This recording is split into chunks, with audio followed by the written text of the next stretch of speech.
কেন জুতা নষ্ট করছো? জুতা কেন কামড়াচ্ছ বাবা? কোকো, তুমি জুতা কেন কামড়াচ্ছ? কি হয়েছে তোমার? হ্যাঁ, কেন বদমাইশি? তোমার তোমার খেলনা নিয়ে খেলো। হ্যাঁ, কি হয়েছে? ওদিকে ঢুকে না।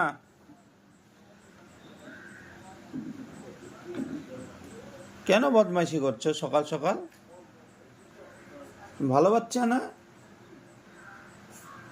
কোকো, বাবা, তুমি কেন বদমাইশি করছো? দিদি স্কুলে গিয়েছে তো।